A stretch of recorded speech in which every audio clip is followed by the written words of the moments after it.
es importante el tema del neurodesarrollo, sobre todo en un tema tan amplio como es la prematuridad, debido a que es el principal factor de riesgo el tener un nacimiento prematuro en el que el bebé pueda sobrevivir, pero luego tenga una secuela de esta prematuridad.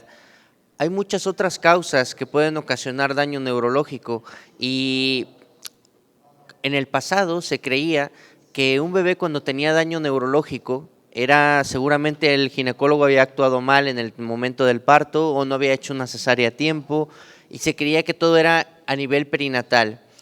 Ahora sabemos que el 80% de los bebés que tienen algún tipo de daño ocurre semanas antes del nacimiento y que estas causas pueden ser cualquiera de las que les presento aquí.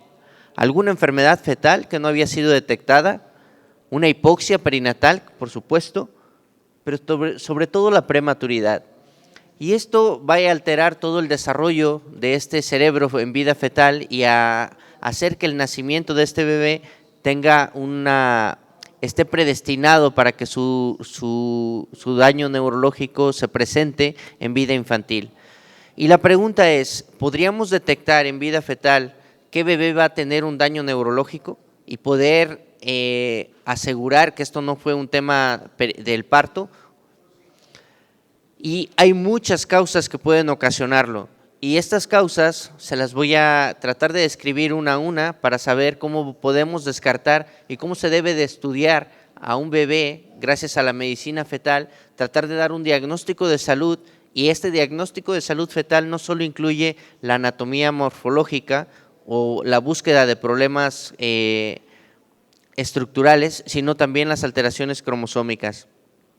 Ahora ya sabemos, tenemos un gran auge del tema del diagnóstico prenatal en primer trimestre, en el que ya sea por métodos no invasivos como el DNA fetal libre o bien el DuoTest, que es el tema de tener la translucencia nucal y los marcadores ecográficos de primer trimestre, junto con las mediciones de bioquímicas en sangre materna, para tener una predicción de alteración cromosómica.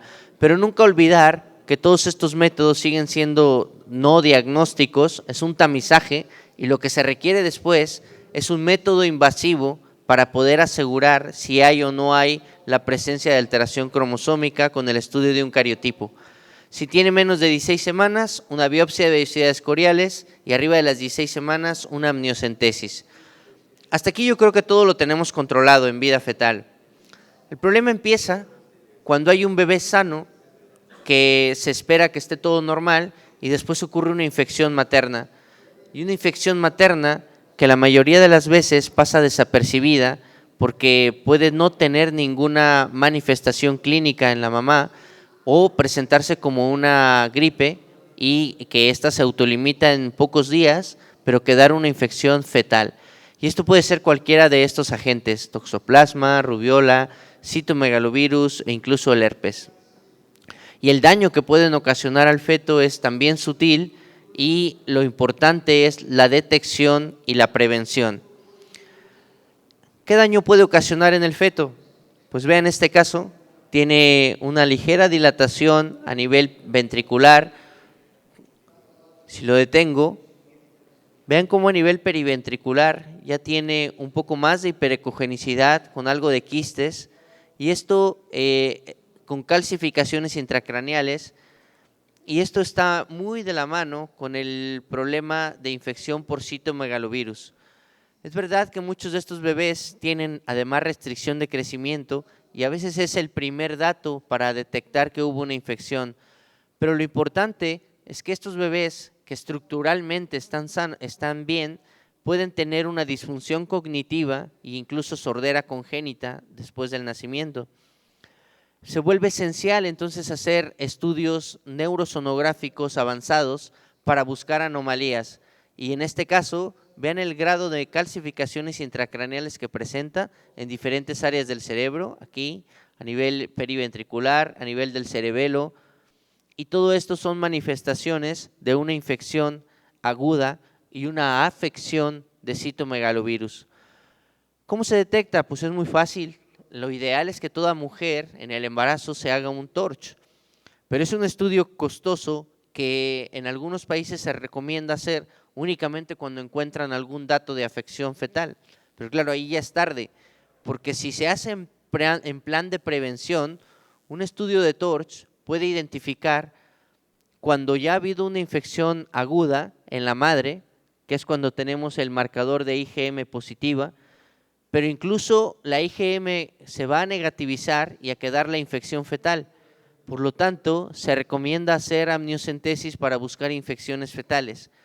Y si se encuentra la infección fetal, hay medidas terapéuticas, sobre todo en el tema de citomegalovirus, para tratar de disminuir el riesgo de que tenga una disfunción cognitiva o una alteración sensorial auditiva. Otro de los problemas es la anemia. Y es que ya no se requiere que la mamá sea RH negativo y el padre positivo para estar atentos a que pueda ocurrir una anemia fetal. La infección del parvovirus se ha vuelto muy prevalente y es una anomalía que también pasará desapercibida, no se detectará en todo el embarazo hasta que debuta el feto con una anemia. Por supuesto que las mujeres RH negativos deben de tener una vigilancia especial con Coombs y con Doppler de arteria cerebral media para buscar estos datos, pero citomegalovirus y algunos tumores fetales pueden provocar anemia y lo importante es que sepan cómo se detecta. Y la detección de la anemia no es complicada, es que gracias al Doppler de arteria cerebral media, ahora sabemos que si una velocidad alta de la circulación cerebral significa que la sangre está tan diluida que va a una velocidad muy rápida. Y si una velocidad baja significa que está congestionado porque hay una sangre espesa o policitemia y esto tendremos velocidades bajas. Ya existen curvas de normalidad donde podemos ver cuál es el pico sistólico máximo de la arteria cerebral media, detectar anemia y sospecharla y detectarla mediante una cordocentesis. Además, la cordocentesis se vuelve terapéutica para poder hacer una transfusión intrauterina. En nuestro centro, el 90% de las transfusiones intrauterinas que se realizan son por parvovirus o por anemias de causa desconocida, pero no por incompatibilidad del grupo RH, porque gracias a la inmunoglobulina anti-D, que es el ROGAM, pues podemos eliminar y prevenir bastante bien el tema de la isoinmunización. El otro problema son las malformaciones físicas. Un bebé puede tener una malformación incluso sutil a nivel cerebral y esta tener una repercusión en el daño neurológico. La neurosonografía ha estado avanzando e incluso en primer trimestre ya pueden ser detectadas bastantes anomalías de un gran número de defectos a nivel de tubo neural, defectos a nivel de línea media y con una gran sensibilidad. Por supuesto que se pueden detectar problemas muy serios como la holoprosencefalia, pero en el tercer trimestre hay problemas sutiles que pueden pasar desapercibidos. Por ejemplo, este caso, con 35 semanas de gestación, fue detectado como una ventrículomegalia o una hidrocefalia, pero al momento de hacer la exploración se ve que hay una fusión de las astas anteriores a este nivel y esto significa malas noticias, que no es una hidrocefalia común y corriente, sino que es una holoprosencefalia. Y claro, hacer estos diagnósticos en el tercer trimestre, una anomalía prácticamente incompatible con la vida, pues es un gran problema. Otro de los problemas es que al no tener tejido cerebral, pues estos casos tienen un daño neurológico muy grave. Este otro bebé que tiene un gran tumor intracraneal, pues también tiene un problema muy serio, pero el caso de la derecha puede ser pasado desapercibido en cualquier ecografía básica y también estará asociado a un daño neurológico muy severo. Vean, este caso es un corte de diámetro biparietal, el ventrículo, el atrio está normal, no está dilatado y parece una ecografía pues bastante normal. Pero al hacer una ecografía neurosonografía avanzada, que es verlo por vía vaginal, se empiezan a ver estas zonas hiperecogénicas aquí y aquí. Este es un caso que tenía una esclerosis tuberosa. Claro, tenía además un signo vital, que era que tenía un rhabdomioma cardíaco. Pero al hacer la neurosonografía se podían encontrar todas estas áreas hiperecogénicas que en realidad lo que eran fibromas, como estos, y esto, si no se hace la neurosonografía vaginal, no es posible detectarlos. Este otro bebé en realidad parece muy normal, pero cuando se le pone el Doppler se identifica una gran dilatación de la vena de Galeno, y este es un aneurisma gigante que lo que representa es un cortocircuito entre la circulación arteria y vena con una gran dilatación, pero si no se pone el Doppler ahí, esto tampoco es posible verlo. Estos gran cortocircuitos lo que ocasionan es un aumento de la precarga y van a ocasionar fallo cardíaco en vida fetal y muerte intrauterina. Pero si no ocasiona esto, el daño neurológico que va a provocar es muy grave, porque la dilatación del aneurisma va ocasionando compresión de las estructuras cerebrales. Otros problemas son los defectos a nivel de tubo neural, que no siempre son tan evidentes como este caso, pero podemos tener bastantes signos indirectos en la ecografía cerebral fetal.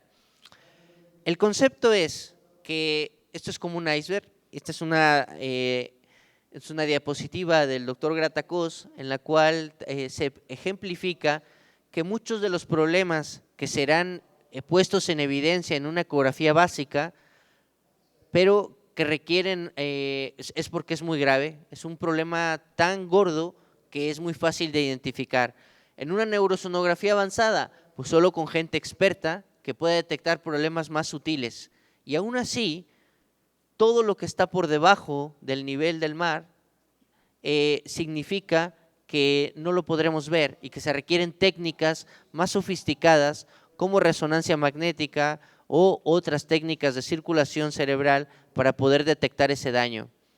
Está avanzando ya el tema y uno de los grandes modelos que se han encontrado en la medicina fetal para estudiar el daño neurológico infantil es la restricción de crecimiento intrauterino con insuficiencia placentaria.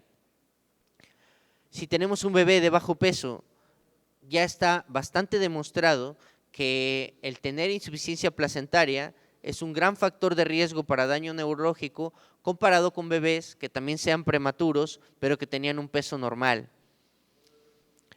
Así, este es uno de los estudios que tenemos recientemente aceptados en la revista blanca del ultrasound. Todavía seguramente estará en prensa en un par de semanas, en la que comparábamos 90 casos de restricción de crecimiento precoz contra 90 prematuros de la misma edad gestacional pareados 1 a 1. Y las lesiones de ganglios basales son mucho más altas en el grupo de restricción de crecimiento, la leucomalacia periventricular, la hemorragia y en general las lesiones del sistema nervioso central. Si se hacía un test de neurodesarrollo a estos bebés que ya tenían lesiones cerebrales, evidentemente el grupo de restricción de crecimiento tiene peor neurodesarrollo en diferentes áreas como la habituación, el área motora y el área social.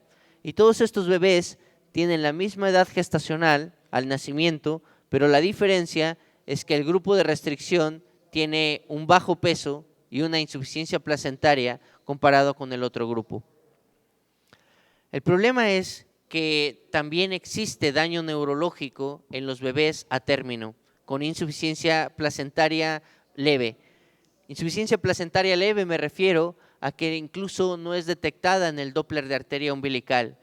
Este estudio que publicamos en Pediatrics con el profesor Francesc Figueras, demostrábamos que tenía un peor neurodesarrollo en diferentes áreas del test de neurodesarrollo de Braselton cuando se comparaban bebés a término con Doppler de arteria umbilical normal, y la única diferencia es que unos tenían bajo peso y otros eran de peso normal. Esta misma cohorte se siguió hasta los 2 años de edad y se demostró con el Baylis que tienen peor neurodesarrollo a nivel cognitivo, a nivel de lenguaje y a nivel motor y adaptativo, este mismo grupo de bebés a término que son fetos que eran antes considerados como pequeños para la edad gestacional.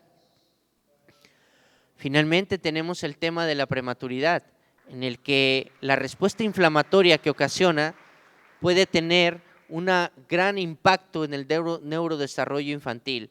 Sabemos todas las consecuencias de prematuridad, como hemorragia, leucomalacia, trastornos metabólicos, la sepsis, la dificultad respiratoria, pero sigue siendo el principal factor de riesgo de daño neurológico a nivel mundial, no solo por las lesiones de daño cerebral graves, sino también por los estudios a largo plazo que demuestran que estos bebés, solo por haber sido prematuros, tienen más tasa de trastorno de déficit de atención, tienen un peor coeficiente intelectual con los estudios a largo plazo. Estos son estudios incluso realizados hasta los 19 años de edad, y además no se necesita tener una prematuridad extrema para estar en riesgo de daño neurológico. También la prematuridad tardía tiene un peor neurodesarrollo infantil cuando son nacimientos entre las 34 y hasta las 37 semanas de gestación. Uno de los métodos para prevenir el daño neurológico ha sido desde hace muchos años la lactancia, pero también hay estudios que demuestran que estos bebés tienen más estrés el momento neonatal y abandonan más la lactancia, son bebés más irritables y la mamá pues termina por dejar la lactancia porque el bebé no toma el pecho. Además, tenemos una gran proporción de bebés que fueron prematuros por una causa de infección intraamniótica.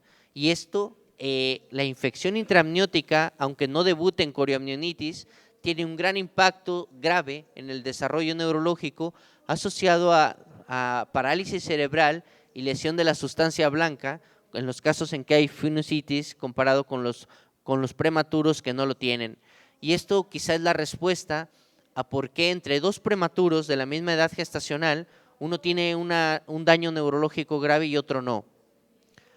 Entonces, ¿qué métodos podemos utilizar para detectar el daño neurológico antes de que este sea evidente en vida neonatal? Pues uno de los grandes métodos es el Doppler, y el Doppler sobre todo enfocado a ciertas regiones del cerebro.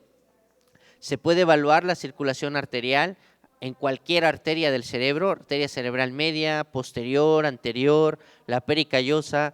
Se pueden evaluar también las venas a nivel del seno longitudinal, la vena de Galeno, el seno recto. Tenemos ahora una nueva técnica que mide la cantidad de perfusión cerebral que hay en determinadas regiones, y esta ha sido llamada fracción sanguínea en movimiento, que no refleja otra cosa más que el uso del Power Doppler en cortes sagitales. Podemos tener toda la perfusión del lóbulo frontal y comparar, incluso cualitativamente, cómo este caso tiene una circulación cerebral normal y este otro bebé tiene una gran vasodilatación cerebral. La diferencia es que este parámetro es más sensible para detectar cambios sutiles en la perfusión, porque ya les puedo decir que este bebé, que tiene gran cantidad de sangre a nivel del lóbulo frontal, el Doppler de la arteria cerebral media es normal, semanas antes de que ya tiene esta hiperperfusión. Además, podemos tener mediciones, no solo en el lóbulo frontal, sino también regionalizarla en otras partes, como los ganglios basales, a nivel del cerebelo, y además delimitar una región de interés que podemos obtener con una fórmula, con un estudio offline, un porcentaje de perfusión sanguínea en determinada región del cerebro. Hay otros grupos de investigación que lo han hecho de la misma manera, pero a nivel tridimensional, para cuantificar cuánta cantidad de sangre hay ahí. Y lo importante es que estos bebés con restricción de crecimiento, que ya tenían peor neurodesarrollo, ahora cuando los subclasificamos de acuerdo al grado de perfusión cerebral, vean que el grupo de vasodilatación cerebral tiene un peor neurodesarrollo comparado con los de restricción de crecimiento que no tienen vasodilatación cerebral. Esto en los bebés prematuros, y en los bebés de término pasa lo mismo. En este estudio que publicamos en el American Journal en 2009, se encontramos que la perfusión del lóbulo frontal incrementada está asociada con un peor desarrollo neurológico a nivel de la atención social y organización del Estado. Cuando se siguen a 2 años, se mantienen estos resultados. Si hay vasodilatación cerebral con cualquiera de los métodos que se han evaluado, Doppler de arteria cerebral media, cerebral anterior o perfusión frontal, tienen un peor neurodesarrollo a nivel de lenguaje y a nivel de atención. Lo mismo con el Doppler de cerebral media, y en este estudio sobre todo encontrábamos, esta es una publicación de la revista Verde, en la que aquellos fetos que tenían vasodilatación cerebral tenían un mal resultado perinatal, más cesáreas, casi 70% de riesgo de cesárea, cuando se sometían al trabajo de parto y ya estaban vasodilatados, pero además tenían más riesgo de acidosis neonatal, y esta acidosis neonatal tiene también un impacto en el desarrollo neurológico. Finalmente, se están estudiando ya otros métodos menos invasivos, como la resonancia magnética fetal, y que nos den una información más sutil cuando el daño todavía no es evidente. Y así se está haciendo la resonancia funcional con espectroscopía, con difusión de tensor de imagen, para obtener todos estos resultados, aunque todo esto es todavía a nivel investigación. En nuestro centro estos son los parámetros de investigación que utilizamos: Doppler cerebral a nivel arterial, a nivel venoso, volúmenes cerebrales a nivel tridimensional, la resonancia magnética fetal, y la población de estudio que tenemos de momento es insuficiencia placentaria y todos los casos que tenían alguna patología fetal. Este es nuestro centro de investigación, es la unidad de neurodesarrollo, de Querétaro, México. Este es un centro dedicado totalmente al neurodesarrollo infantil y hay especialistas de todo tipo dedicados a evaluar la función neurológica, cognitiva, electrofisiológica, motora, visual, y también a nivel de lenguaje, y con técnicas de terapia, de neurohabilitación, de cátona, para poder tener, una vez que se detecta el daño en vida neonatal, poder neurohabilitar para que nunca haga la secuela a ese bebé. La función nuestra a nivel perinatal pues es detectarlo en vida fetal y decir, este bebé tiene un riesgo de que termine con un daño neurológico, y empezar las terapias lo más precoz posible para evitar las secuelas de los mismos. En conclusión, el daño neurológico se puede predecir en vida fetal, y su identificación representa la clave para iniciar una terapia lo más oportuno posible y disminuir el riesgo de secuelas infantiles. Muchas gracias.